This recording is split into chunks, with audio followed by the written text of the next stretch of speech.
dernier point de la matinée, enfin en tout cas du bilan du programme avant de pouvoir se poser et déjeuner tranquillement. Activer la rénovation à des fins d'un équilibre socio-économique. On parlait, bien entendu, on a parlé du logement des touristes, on parle du logement des touristes, du logement des permanents, du logement des saisonniers. On a donc plusieurs témoignages. Je remercie Thierry Durand, directeur de Valor Réservation et directeur marketing et commercial de la SEM Valoir, de nous faire un point sur le logement des touristes, dans un premier temps. Merci Thierry. On va essayer de maintenir le timing de quelques minutes chacun, s'il vous plaît. On va faire comme Nicolas. Merci. 30 secondes, c'est ça? D'abord, je voudrais rebondir sur le Thierry Durand, je me présente, désolé. Donc voilà, je suis directeur de Valor Réservation et c'est à ce titre-là que je vous parle aujourd'hui, mais je suis aussi directeur commercial de la SEM Valeur, donc des remontées mécaniques. Et vous verrez que le fait d'avoir dans la même main ces deux outils-là est pas tout à fait neutre. Je vais rebondir rapidement sur ce qu'a dit Jordan. Là, à Orsières, je suis 100% en adéquation avec ce qu'il a dit. Parce qu'en fait, la mise en marché d'une station, c'est vraiment, de mon point de vue, une chaîne. Et en fait, on mesure la force d'une chaîne à son maillon le plus faible. Et il suffit qu'il y ait un maillon dans la chaîne de commercialisation qui pète et tout est à l'eau. Et, voilà. Et si le dernier maillon, qui est celui de l'accueil, on ne l'a pas, ben, tout le boulot qu'on a fait en amont est foutu. Donc voilà, il faut être présent vraiment du début jusqu'à la fin pour être opérationnel. Alors, comment ça marche? Next. Je vous présente rapidement Valor Réservation parce que l'historique est quand même important. Donc 1990, création de l'association. Donc c'est une association de propriétaires. Donc chose extrêmement forte. Donc en fait c'est vraiment principalement des loueurs de meublés, des hôteliers, des agences immobilières qui se réunissent en fait à la base avec une initiative communale, mais très vite avec une sortie de la commune de l'outil. Pour créer cet outil de commercialisation en 1990. En 2007, création d'une société, la société Valor Réservation. La création de cette société, elle était indispensable pour qu'on puisse avoir le statut d'agence de voyage réceptive. Et on tenait absolument à être agent de voyage. Donc on est sur un fonctionnement qui est assez particulier, puisque l'association Valor Réservation, pour des raisons vraiment pour que ça reste l'outil des hébergeurs, l'outil des propriétaires, l'association continue d'exister et l'association est le propriétaire unique de la société. Donc la société n'a qu'un seul actionnaire qui est l'association Valor Réservation et le conseil d'administration de l'association est de plein droit le comité de direction de la SAS, ce qui fait que l'un ne peut pas dire l'inverse de l'autre. Les choses sont claires. 2017, mise en ligne de Valoir.com. Donc Valoir.com, c'est vraiment le portail de vente de Valoir. Et c'est le portail de vente à la fois de Valoir Réservation, mais aussi des remontées mécaniques de la SEM Valoir. Donc c'est un outil, voilà, il a été décidé de mettre en commun nos forces pour générer un outil de vente. Et voilà, qui s'appelle Valoir.com, qui existe depuis 2017 et qui pèse... Aujourd'hui, les deux structures confondues, une quinzaine de millions d'euros de chiffre d'affaires annuel. Et 2025, c'est-à-dire aujourd'hui, donc un fonctionnement qui est complètement autofinancé, pas depuis 2025, depuis très très longtemps, depuis la structure elle a 35 ans, ça fait 30 ans qu'elle est autofinancée, c'est vraiment très important, parce que vraiment dans l'état d'esprit de nos adhérents, l'idée de ne pas dépendre du politique, disons les choses très clairement, une structure qui ne sera pas liée à ce qui se passe aux prochaines élections municipales, puisqu'en fait elle est autonome financièrement et indépendante dans sa gestion et dans ses décisions. Tout en étant quand même un outil qui fait que c'est pas non plus une agence immobilière dont l'objet est de faire de l'argent. L'objet de Valor Réservation, même si c'est une structure privée, il est totalement public. C'est vraiment de créer de la valeur ajoutée au service de la station. Alors, où on en est aujourd'hui? J'ai pas présenté Valoir, honte à moi. Tout le monde sait ça, et il est inutile de le faire. Donc Valoir, c'est à peu près 16 500 lits touristiques, hein, pour que vous ayez une idée. Donc aujourd'hui, parmi ces 16 500 lits touristiques, on pèse pour à peu près 600 propriétaires particuliers qui nous ont confié la commercialisation de leurs biens. Une centaine de propriétaires particuliers qui sont aussi présents chez nous par l'intermédiaire des agences immobilières, hein, puisqu'on travaille vraiment main dans la main avec les agences immobilières et pas contre les agences immobilières, absolument pas. On ne se voit pas du tout comme des concurrents, mais comme des aideurs. 4 résidences de tourisme, en fait, la totalité des résidences de tourisme qui sont présentes sur la station. On travaille aussi, je ne l'ai pas noté, hein, mais avec la totalité des agences immobilières. Une dizaine d'hôtels, donc la totalité des hôtels, et aussi 3 villages clubs et centres de vacances. Donc l'objet, c'est vraiment d'être le plus large possible sur l'offre d'hébergement de la station, d'être le plus représentatif possible de l'offre d'hébergement de la station. Et là, du coup, on coche à peu près toutes les cases. Alors, en termes de résultats, donc sur l'année qui se termine, on a à peu près 5000 réservations, dont 85% de ventes directes, ce qui veut dire 15% de ventes intermédiaires. On travaille à la fois avec la clientèle directe, mais aussi avec les tours opérateurs, on fait des groupes, etc. Donc, mais bon, le cœur de notre métier reste la vente directe. 70% de ventes web. Donc voilà, Valoir.com, c'est vraiment aujourd'hui la base de... C'est la base de notre métier, hein, c'est vraiment notre outil de vente principal. 15% de clients étrangers, ça veut dire 85% de clients français. Le calcul n'est pas trop dur. Donc effectivement,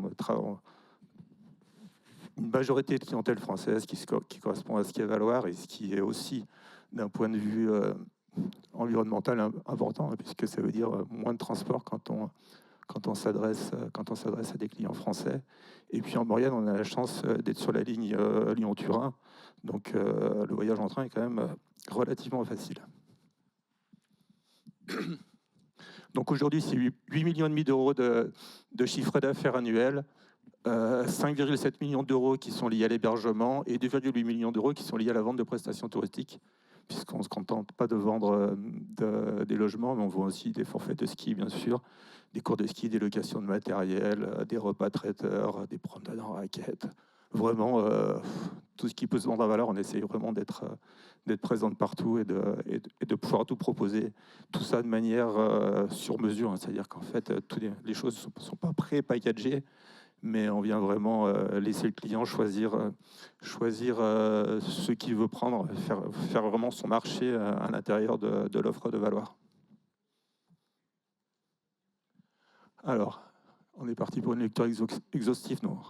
Je vais vous faire cadeau de ça. C'est ça. Donc voilà, ça c'est l'évolution un peu du stock des lits de Valoir sur 7 ans, entre 2018 et 2024. Donc en fait, on a 0 construction sur la période, sauf 2025. On a construit 200 lits, une toute petite résidence, hein, qui est d'ailleurs totalement dédiée à la location, hein. C'est vraiment fait par un investisseur. Donc en fait, ce qu'on voit, c'est qu'on a sur la période, en fait, on a moins 1000 lits non commercialisés, alors qu'en fait, on perd 411 lits en résidence de tourisme, hein, qui sont liés à l'érosion naturelle des lits. On a coutume de dire qu'il y a un pourcentage naturellement de sortie de baux en résidence de tourisme, on le sait chaque année. Et donc en fait, il faut contrer cette érosion des lits en résidence de tourisme. Et donc une partie de ces lits en résidence de tourisme, donc c'est la ligne du haut, qui sont partis sur les lits PAP de particulier à particulier. Le problème, quand ça part sur les lits de particulier à particulier, c'est qu'en fait, on n'a plus du tout la même performance, hein. Là où on a à Valoir 70-72% de remplissage en résidence de tourisme, on tombe à 50-60 en lit PAP, donc c'est pas très satisfaisant. Et donc en fait, ce qu'on voit, que la compensation principale, elle se fait sur la ligne agence immobilière Valoir Réservation, en sachant que les agences immobilières pèsent pas très lourd à Valoir, donc où on a en fait 1000 lits supplémentaires Donc sur les 1072 lits non commercialisés, on voit qu'il y a 1000 lits qui ont été récupérés par Valor Réservation, un petit peu par les agences immobilières. Donc voilà, c'est vraiment la récompense de ce travail de fond sur sur la commercialisation de la station. Et en fait, quand on est capable de proposer aux propriétaires, et c'est là où on veut en venir, des revenus qui sont pas négligeables, mais en fait, naturellement, on va réchauffer des lits, parce qu'en fait, il y a un intérêt économique. Hein, les propriétaires ne sont pas des philosophes. Et en fait, il faut être capable de leur proposer une rentabilité pour réchauffer les lits. Donc c'est vraiment un intérêt qu'il y a là. Donc cette performance économique de la station au service des propriétaires, c'est une capacité pour eux aussi à investir dans la rénovation par le biais de leurs revenus locatifs. Donc c'est tout l'enjeu de ce que je voulais vous présenter aujourd'hui. Merci beaucoup Thierry. Je vous propose, sans plus attendre, d'inviter sur scène Esaïe Saïgui, directeur général adjoint Habitat et Vie locale à la Clusa. Je vous demanderai si on peut respecter vraiment 5 minutes chacun. Je sais qu'on a tous plein de choses à dire. Comme ça, on aura plus de temps pour discuter entre nous. Merci beaucoup, Esaïe. Merci. Je vais prendre... C'est quoi okay. Donc, bonjour à tous. Donc, Esaïe Saïgui, directeur général adjoint à la mairie de la Clusa. Moi, je vais vous parler de la Clusa et de l'habitat permanent et comment on développe des stratégies pour développer l'habitat permanent à la Clusa. Donc la Clusa, petit florilège, c'est un village qui a 400 ans d'histoire dans le massif des Aravis avec 1500 habitants. C'est un village qui a une identité forte avec un patrimoine architectural, un patrimoine naturel et puis qui a une identité aussi, son slogan c'est traditionnel, original par tradition. Donc pourquoi je vous raconte tout ça, c'est parce que la Clusa a une forme d'attractivité et cette attractivité aussi on la retrouve quand on le positionne. Vous voyez le petit reblochon au milieu là, c'est là où se situe la Clusa. Dans une aire de chalandise assez importante, c'est-à-dire qu'à 1 heure de la Clusa, vous avez un bassin de vie qui est composé à peu près de 900 000 personnes. Et puis, à 2 heures de la Clusa, vous avez une aire de chalandise qui est composée de 4 millions de personnes. Et donc, quand on regarde la structure de nos résidences secondaires à la Clusa, on se rend compte que la moitié de nos résidences secondaires, ils viennent en fait de région Rhône-Alpes. Donc, on a une configuration qui fait que notre territoire s'est développé sur le modèle résidentiel et qui continue aujourd'hui d'attirer, mais au-delà aussi de l'activité touristique. Donc là, je vous ai mis un petit schéma classique. Je pense qu'on retrouve ça dans pas mal de territoires de montagne, mais vous voyez la progression des résidences principales et la progression des résidences secondaires. Et donc la résidence principale, évidemment, est en bas. Aujourd'hui, on a 84% de résidences secondaires et 16% de résidences principales sur le territoire. Et donc, structurellement, on a un marché, effectivement, qui devient un marché immobilier qui est relativement tendu. Je vous ai mis un petit florilège d'annonces immobilières assez récentes. Donc, à gauche, vous avez dans l'ancien un chalet qui, aujourd'hui, sort à peu près 9 000 € du mètre carré. Et puis, à droite, sur les nouvelles constructions, on est plutôt autour de 13 000 € du mètre carré. Ce qui fait qu'on a une configuration du marché qui est importante. Je me suis amusé à regarder un peu les prix au mètre carré dans d'autres agglomérations de France. Marseille, on est à 3 500 € du mètre carré en moyenne. Lyon, 4 500. Paris, 9 000 €. Donc c'est vrai que dans ce contexte-là, c'est quand même un enjeu de pouvoir maintenir l'habitabilité pour les habitants, maintenir des logements attractifs et accessibles. Donc là, vous avez un peu la structure du parc de logements à la Clusa. Et donc, dans les rectangles rouges, c'est les résidences permanentes. Voilà, donc comme dans beaucoup de stations, effectivement, on s'est développé sur le système de la résidentialisation. Donc forcément, on a beaucoup de résidences secondaires, un parc qui est dédié aussi à l'activité touristique. Et puis, une petite partie qui est dédiée à la résidence permanente avec des propriétaires occupants, des locataires à peu près dans le parc locatif. Et puis, 1% des logements sont des logements sociaux, des logements aidés. Voilà un peu, donc on évolue dans ce contexte-là. Le nombre d'habitants aussi, donc le marché immobilier forcément un impact sur le nombre d'habitants, puisque la Clusa perd des habitants depuis 1999. Aujourd'hui, on a perdu à peu près 400 habitants. C'est lié effectivement au fait que les familles vont chercher des tarifs plus attractifs dans la vallée. Et puis là, maintenant, on a double peine puisqu'on a aussi une baisse de la natalité. Donc nos stratégies au niveau communal, elle est multiple. La stratégie, en tout cas, la ligne de mire des élus, la volonté des élus, c'est de se dire il faut promouvoir la résidence permanente pour pouvoir ancrer notre population sur le territoire, pour pouvoir garantir des services, pour pouvoir aussi garantir une école ouverte. Et donc la stratégie, elle, à la fois, c'est pas que construire des logements, c'est aussi intervenir sur différents axes. L'axe réglementaire, l'axe foncier, l'axe opérationnel aussi, et puis la stratégie résidentielle, c'est-à-dire de comprendre le fait que les personnes, elles ont une trajectoire résidentielle sur le territoire et qu'elles vont devoir changer de logement à différents temps de leur vie. Il faut pouvoir les accompagner dans cette trajectoire résidentielle. Donc le premier axe qu'on a développé et que les élus ont développé depuis 2019, c'est d'avoir une stratégie réglementaire. On est passé en zone A. Je ne sais pas si ça parle à tout le monde, mais vous avez des indicateurs de A à C qui vous donnent des indications, je vais arriver sur la tension immobilière. Avant, on était en zone B2, ce qui faisait qu'en fait, les ménages éligibles à l'accession sociale étaient relativement restreints et que toutes les classes moyennes qui ne pouvaient pas se loger dans le parc privé, puisqu'à 9 000 € c'est difficile de se loger, n'avaient pas accès à ce type de logement en BRS. Donc il y a eu un important travail de plaidoyer des élus qui sont montés au créneau, qui sont allés discuter aussi avec leurs représentants, ce qui finalement a permis de changer de zonage et de passer en zone A, ce qui a levé les plafonds et ce qui permet aujourd'hui à une part plus importante de la population d'accéder au logement en BRS. On est passé aussi dans la foulée en zone tendue. Ça a son intérêt pour les contentieux, je vous expliquerai plus tard. Et puis nous, l'outil qu'on a utilisé assez tôt, c'est aussi le PLU. C'est un outil qui est à notre disposition. Je vais vous illustrer avec deux exemples. Premier exemple, c'est que sur une OAP, il y avait un projet qui était prévu sur un tenement privé, qui était fléché avec 30% de logement social.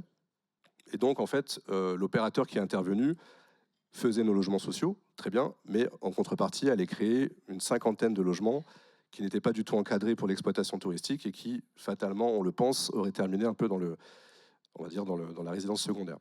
Et donc, les élus ont décidé d'instaurer un périmètre d'études, un outil réglementaire qui était à disposition, pour figer les permis de construire et réfléchir avec l'opérateur à une programmation qui serait plus alignée avec les objectifs de la commune, à savoir maintenir du logement permanent, mais aussi, quitte à faire du logement touristique, faisant en sorte qu'il soit pérenne, avec des montages qui permettent d'aller au-delà de l'exploitation de 20 ans ou 30 ans.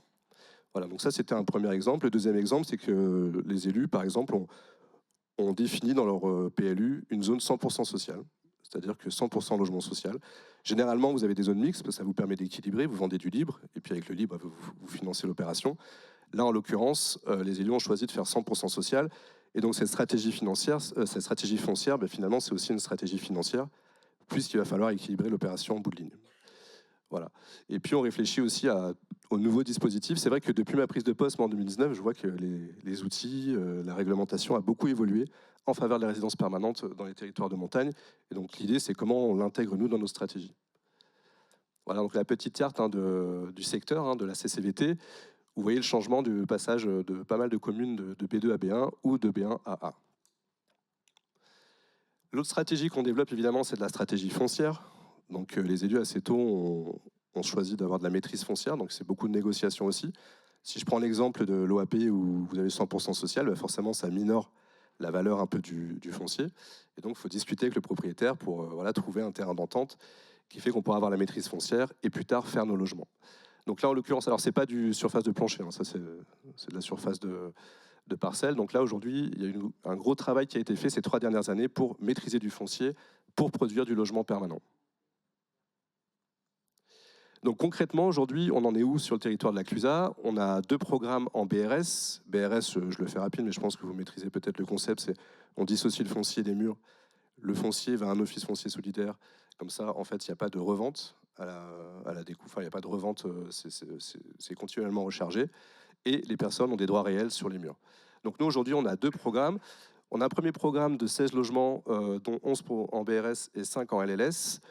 Et tout à l'heure, je parlais de contentieux. C'est vrai que nous, les contentieux dans nos territoires, c'est problématique pour les logements permanents, puisque pendant que le contentieux est instruit, les familles, elles, petit à petit, quittent le territoire. Et donc, je prends un exemple qui est assez représentatif, mais sur le programme de 16 logements, on est en contentieux depuis 3 ans. Et en fait, si vous voulez, il y avait un programme d'accession sociale qui a été fait dans les années 2000, qui a été sécurisé sur une quinzaine d'années. Au bout de 15 ans, les propriétaires ne sont pas des philosophes, j'ai entendu ça tout à l'heure. Donc ils ont revendu, ils ont fait une plus-value. Ces hébergements ont été rachetés par des résidents secondaires. Et ce sont ces résidences secondaires aujourd'hui qui attaquent le programme de logement en accession sociale qu'on essaie de développer à côté. Donc je prends souvent cet exemple un peu de l'effet un peu pervers du logement quand il n'est pas encadré. Et là, c'est vrai qu'avec le BRS, aujourd'hui, on a un outil qui nous permet, vitam aeternam, d'avoir du logement permanent. Et donc, le deuxième programme qui est en cours, donc là, on a un programme qui est en contentieux, puis il y a un autre programme qui est en cours, parce que les élus veulent avancer, parce qu'ils veulent aussi loger leurs habitants, de 48 logements, dont 33 en BRS et 15 en locatif social. Voilà. Sachant que, pour vous donner une idée, pour faire sortir ces programmes, c'est à peu près une subvention communale de 25 000 € par logement, pour garantir la faisabilité. C'est soit vous mettez, vous investissez, enfin vous inscrivez ces crédits dans votre budget pour pérenniser le logement, soit pas mal d'acteurs privés assez créatifs nous proposent des montages où finalement, à court terme, vous ne sortez pas de subvention, mais à long terme, vos logements sociaux ils sortent du parc pour devenir en fait des logements privés. Je ne sais pas si je suis clair, mais je continue. Stratégie résidentielle. Donc voilà, donc stratégie foncière, stratégie financière, stratégie réglementaire, mais aussi une stratégie résidentielle. Voilà, l'idée c'est d'accompagner les habitants dans leur parcours résidentiel, d'accompagner aussi ces saisonniers. On a tous une connaissance d'un saisonnier qui est venu s'installer, puis qui est resté, puis finalement qui s'est marié avec un local et puis qui a fait sa vie. Voilà, ça c'est assez courant. Mais donc nous on travaille sur ces axes de fidélisation et notamment les équipes municipales, nos agents, parce que vous connaissez voilà le pouvoir d'achat que peuvent avoir nos agents. Et toute l'idée, c'est comment on les accompagne, comment on est attractif, comment on a une politique aussi employeur qui permet aussi à ces agents de venir s'installer sur le territoire. Donc on a un parc municipal qu'on essaye de mettre à disposition. Et puis on travaille aussi sur les tarifs, sur des politiques tarifaires qui soient aussi acceptables, sachant qu'aujourd'hui, vous êtes aussi encadré par la loi, vous ne pouvez pas appliquer le tarif que vous souhaitez, c'est-à-dire que vous ne pouvez pas faire des abattements de 70% pour garder vos agents, vous devez être à 15% en dessous des prix du marché, mais quand on connaît les prix du marché de nos territoires, 15%, c'est pas vraiment attractif. Donc on travaille avec nos équipes que je salue et qui sont ici pour trouver justement la bonne formule, être attractif tout en générant des recettes locatives. Et puis on travaille beaucoup aussi sur le parcours des travailleurs saisonniers. On a racheté un hôtel il y a à peu près 3 ans, qu'on a transformé en co-living. Un co-living, c'est des espaces communs et des espaces individuels. Dans ce co-living, on a un réfectoire, on a une salle de sport, on a un jardin. Et le fait de... La philosophie un peu de ce dispositif, c'est que les personnes, les saisonniers, quand ils rentrent chez eux, ils ne sont pas tout seuls face à leur télé, je sais pas, c'est un cliché que j'ai dit.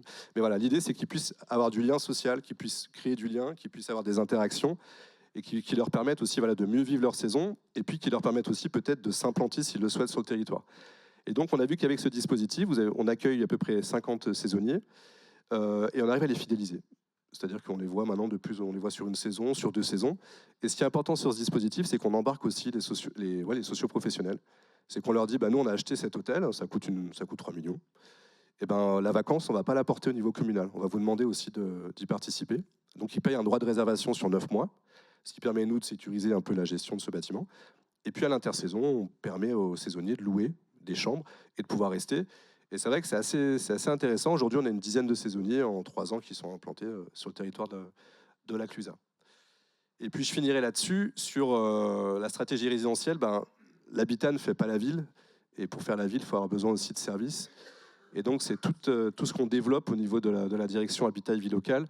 C'est qu'on essaie de garantir l'habitabilité du territoire. Donc là, on a des projets un peu structurants. Là, on développe un pôle de services ouvert à l'année, une maison des habitants, donc avec service postal, bibliothèque, permanence CCAS pour accompagner aussi les personnes dans leur parcours social. On travaille aussi sur la stratégie CCAS. Enfin, voilà. On a toute une série aussi d'actions qui convergent avec l'habitat pour que la personne qui vienne sur le territoire puisse accéder au logement, mais puisse accéder aux services et ne reparte pas parce que après sa saison, ou ne reparte pas puisqu'elle ne trouve pas de logement, ou ne quitte pas le territoire parce qu'aujourd'hui c'est difficile de se loger. Donc je finirai par la phrase notre ambition c'est de mettre la commune au cœur du village.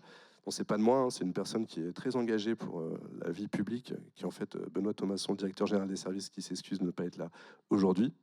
Voilà, petite stratégie de placement. Voilà, donc il y a une stratégie aujourd'hui de la collectivité qui est plurielle, puisque habiter sur un territoire, ça nécessite des facteurs multiples qu'il faut prendre en compte. Voilà, merci.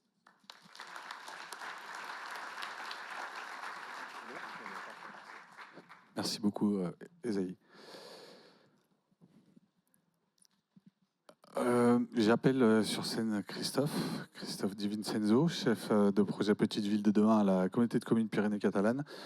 Merci pour votre patience. Le repas est presque prêt. On n'en a pas plus pour très longtemps, mais en tout cas, merci Christophe de ton témoignage. Sur la question du logement des saisonniers, je précise. Merci. Merci beaucoup, merci de l'invitation. Alors, je me sentais un peu tout seul parce que mon thème, en fait, personne n'en parle, mais le directeur adjoint de la Clusa, c'est mon nouveau meilleur ami, donc qui parte pas avant de m'avoir filé sa carte, parce qu'en fait, je peux vous faire gagner énormément de temps. Hein. Nous, c'est tout pareil. C'est tout pareil. Non, quelques subtilités, mais en fait, on est tout pareil. J'ai une toute petite intercommunalité. Donc moi, j'interviens pour un EPCI qui s'appelle la Communauté de communes Pyrénées-Catalanes. C'est 19 communes, à peu près 6 000 habitants, 77 000 lits touristiques, répartis sur, en gros, 7 stations de ski entre le nordique et l'alpin. Des stations qui, certaines, sont en délégation de service public, certaines sont gérées en régie. Et une, notamment Trio, par la SPL, dominée par le département des Pyrénées-Orientales. Notre taux de résidence secondaire, c'est 80-20, mais on a une commune particulière qui est Les Angles, station des Angles, 92% de résidence principale, 92% de résidence secondaire pour 8% de... Excuse-moi, je prends mes fantasmes pour des réalités. 92% de résidence secondaire pour 8% de résidence principale. Donc, pareil, zone tendue, tension immobilière, marché délirant, qui ne permet plus aux habitants, aux travailleurs de se loger. Mais il y a une équation qu'on n'a toujours pas citée, en fait, mais je me permettrai de la citer. Contrat de travail plus logement égale emploi assumé. Contrat de travail sans logement égale emploi très en danger. Et donc, on a des activités économiques qui ne se sont pas réalisées. Un exemple, la station de Formiguère, qui est dans la SPL Trio chez nous, à un moment donné, si on avait un pisteur en moins, c'était la moitié du domaine qui fermait, enfin qui ne pouvait pas ouvrir. On a des restaurateurs qui n'ont pas pu ouvrir. En fait, il y a un équilibre qui est nécessaire entre l'accueil touristique, et c'est tout ce qu'on a attendu jusqu'à présent, et les activités qu'on est en capacité de proposer sur site. Et ça, pour l'instant, l'intelligence artificielle n'est pas suffisante pour pouvoir se passer d'humains. Et les humains, il faut les loger et leur proposer des contrats décents, etc., etc. Donc je vais vous présenter très rapidement ce que nous avons réalisé. Alors ça a été une longue étude au préalable qu'on a réalisée notamment avec deux cabinets MTP Consulting qui est présent sur la phase tourisme, et puis aussi l'Astrada qui est un cabinet d'urbanistes sur Montpellier. Et on a fait une grande étude qui a essayé déjà de qualifier l'offre de logement pour les travailleurs saisonniers. Et quand je parle de travailleurs saisonniers, moi, comprenez que j'ai une notion du travailleur saisonnier très large, qui va bien plus loin que seulement la définition du Code du travail, qui est une personne qui est, contrairement à sa volonté, enfin c'est indépendamment de sa volonté, exerce une activité qui est censée se répéter chaque année au gré des saisons. Non, nous, les profils de travailleurs saisonniers sont très divers. Vous avez des travailleurs saisonniers qui sont des habitants permanents, qui sont déjà logés. Vous avez des travailleurs saisonniers, ce on dirait itinérants, qui viennent sur le territoire pendant 3-4 mois. Mais dans cette même catégorie, dans cette grande méta-catégorie des travailleurs saisonniers itinérants, vous avez des travailleurs saisonniers qui, eux, sont des professionnels des travailleurs saisonniers. C'est-à-dire que c'est leur mode de vie. Ils vont alterner notamment entre le littoral, puisque on est à 1h30 de la mer, et puis l'hiver, la montagne.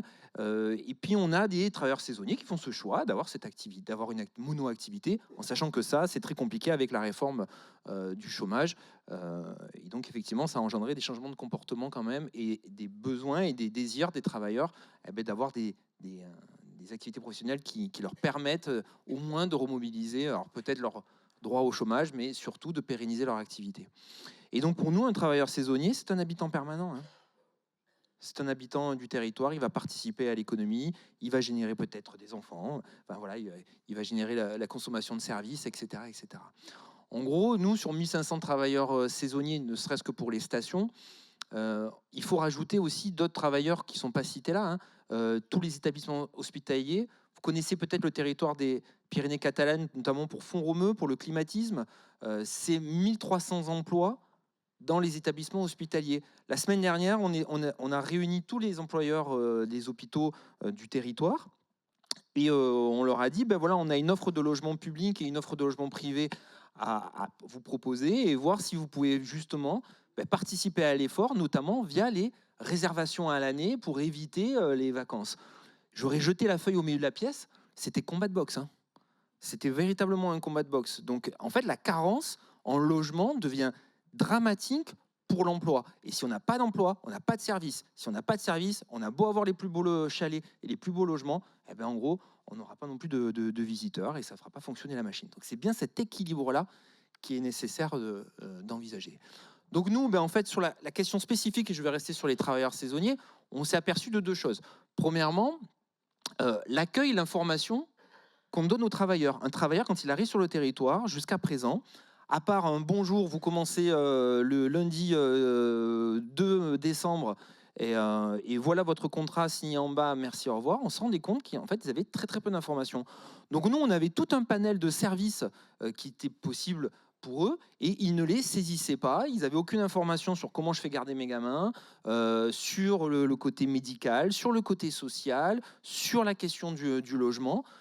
Les gens ont découvert sur notre territoire la garantie Visale d'Action Logement, ont découvert le dispositif loué pour l'emploi, ont découvert les dispositifs fiscaux pour permettre aux propriétaires de défiscaliser un petit peu quand ils mettaient à disposition leur logement pour des travailleurs. Enfin, multiples, je pourrais, on n'a pas le temps, mais je pourrais passer 2 heures à lister les choses. Non. Bon. Alors du coup, je vais vous expliquer après à quoi ça a amené. La carence en lit. La carence en lit, elle est essentielle. On s'est rendu compte qu'on avait, je reviens un petit peu en arrière, on avait la moitié des travailleurs, on ne savait pas comment ils étaient logés. Je reviens en arrière, mais c'est pour revenir devant très vite. La moitié de nos travailleurs, je ne sais pas comment ils sont logés. Je ne le sais pas. On sait par contre qu'il y a des phénomènes de surlocation. On sait qu'on a des phénomènes de concentration de certains travailleurs qui se partagent un studio à 4-5. On le sait. Est-ce que ça, c'est une offre d'accueil décente pour pérenniser des travailleurs sur nos territoires et sécuriser nos activités?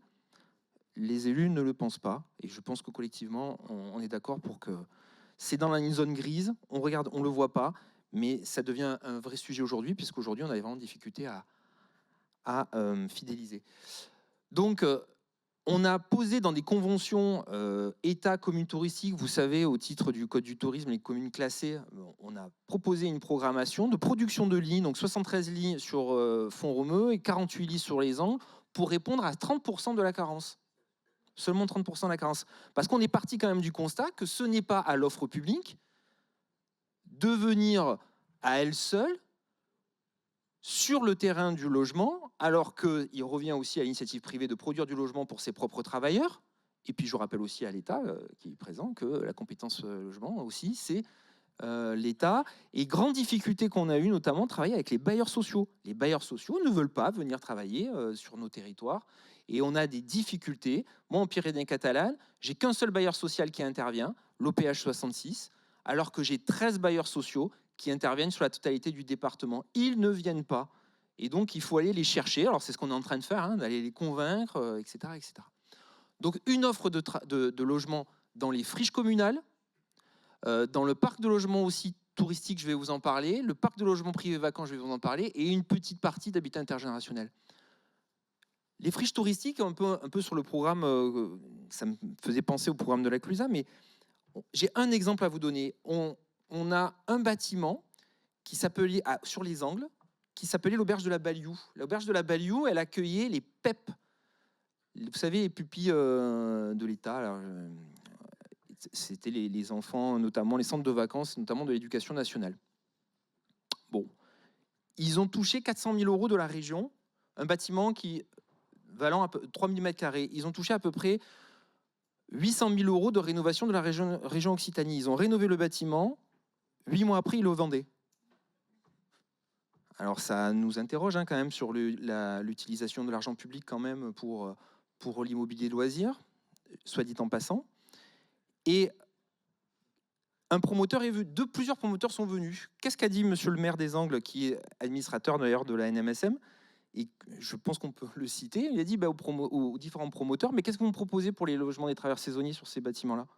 Donc en fait, le promoteur nous a dit, moi je vais faire des sorties de prix, alors je suis moins cher que le marché, c'est pour les habitants permanents, je vais sortir des logements à 5100 € le mètre carré.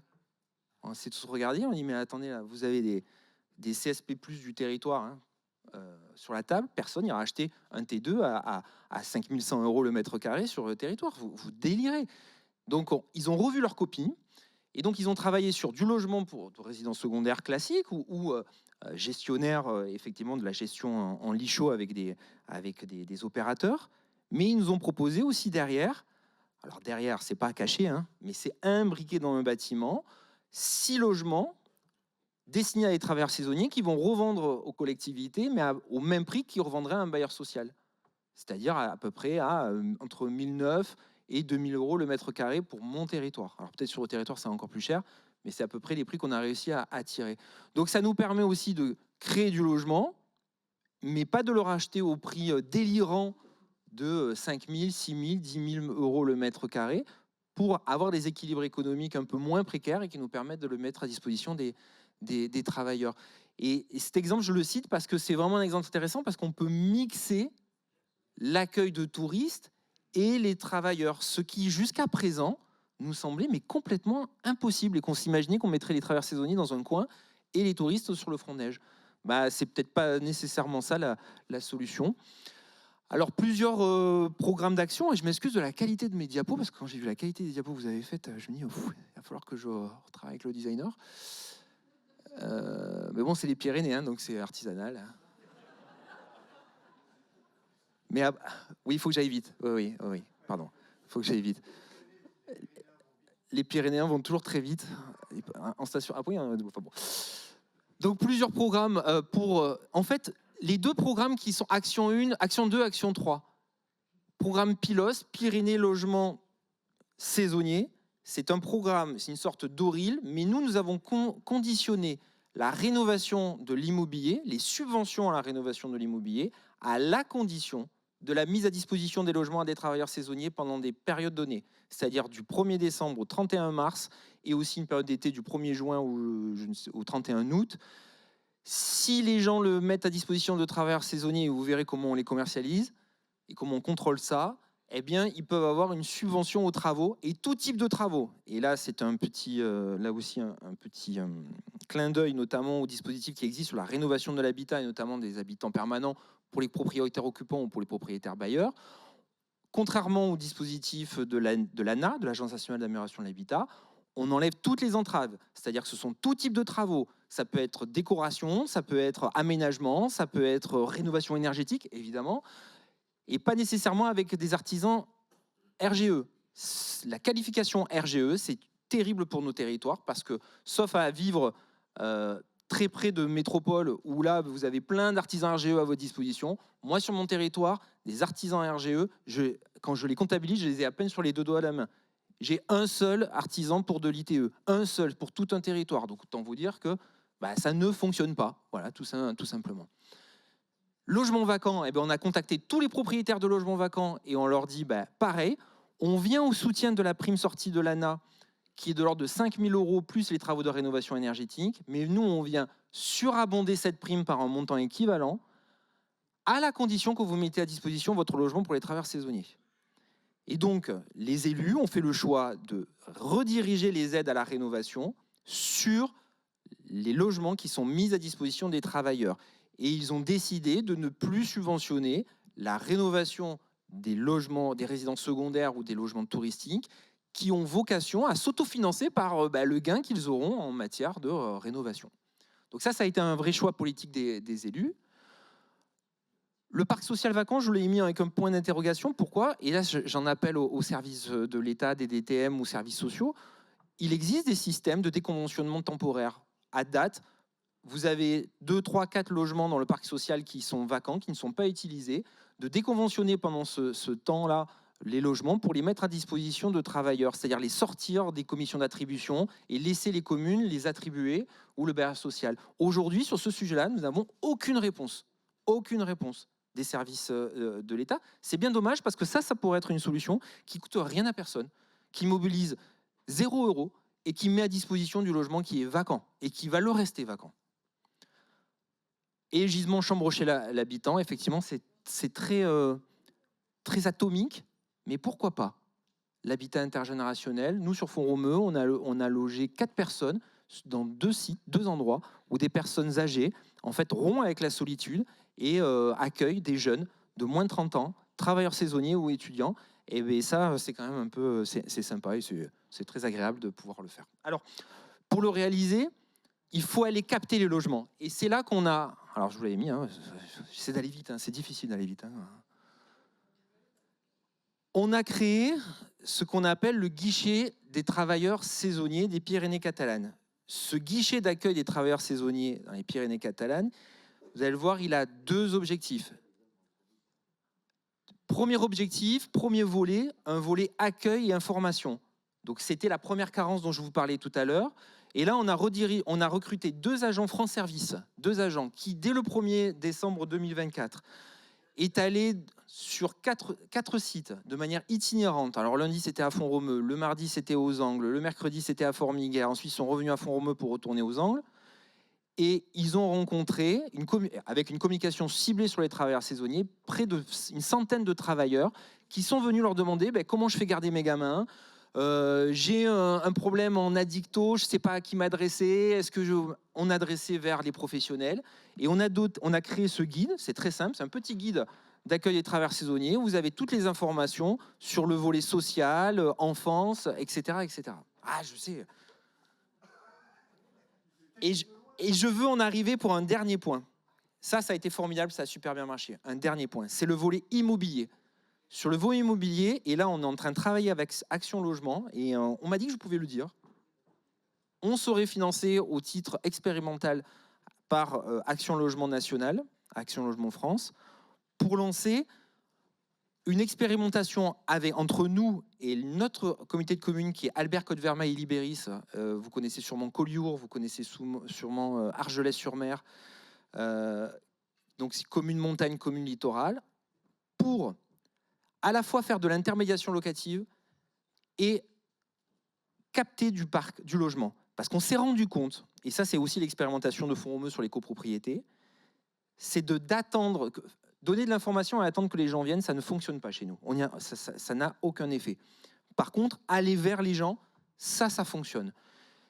Et donc, l'idée c'est de se doter d'une ressource humaine qui prendra son téléphone et appellera tous les propriétaires de résidences secondaires qu'on a identifiés comme peu loués ou mal commercialisés, ces fameux lits froids, et de leur proposer l'ensemble des dispositifs, et notamment un dispositif qui va être lancé dès cet été, une intermédiation locative particulière grâce à une agence immobilière à vocation sociale, une AIVS, qui détient un agrément et une carte professionnelle d'agent immobilier, gratuite pour le propriétaire, gratuite pour le preneur, pour convaincre les propriétaires à mettre à disposition leur logement à des travailleurs sans que ça leur coûte un seul dollar, avec la garantie qu'ils seront payés, c'est-à-dire que les loyers seront garantis notamment par la mobilisation de la garantie Visale, et que les biens seront rénovés s'ils doivent être rénovés, les accompagner dans la rénovation, et qu'ils soient récupérés par les propriétaires dans un temps donné, c'est-à-dire dans la période dont le mandat de gestion sera réalisé.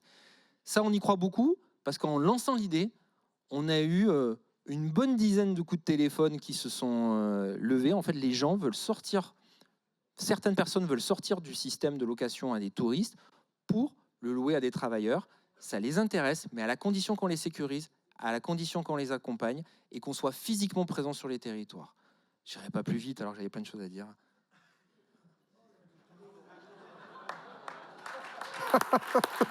Merci. Merci beaucoup. De toute façon, vous aurez accès une fois de plus aux diapositives, hein, donc vous aurez le temps de les regarder. Vous avez compris qu'il y a beaucoup de ressources. Il y a une belle étude qui a été faite, etc. Et avec pas mal de profondeur. On est désolé, et je pense que vous allez nous en vouloir là. J'excuse Daniel Flandin et Elisabeth Silva qui n'ont pas pu venir aujourd'hui à cause des conditions météo. Je vous demande 30 secondes, juste pour vous expliquer, il y a 2 slides. Il y a un pôle habitat qui a été créé au sein de la communauté de communes Haute-Maurienne vanoise. L'espace propriétaire s'est transformé en espace habitat. Et ils ont lancé une opération de réhabilitation de l'immobilier loisir, mais à destination des saisonniers. Donc subventionnement des travaux en échange d'un engagement de location pour le compte des saisonniers, hein, de décembre à avril par exemple, et de juin à août. Donc c'est quelque chose qui existe, qui fonctionne, qui est assez récent. Donc il y a eu un certain nombre de contacts, il y a des dossiers validés en cours, il y a des visites de pré-chantier. On est persuadé que c'est des choses qui vont continuer à évoluer dans le bon sens au regard de la jeunesse du dispositif.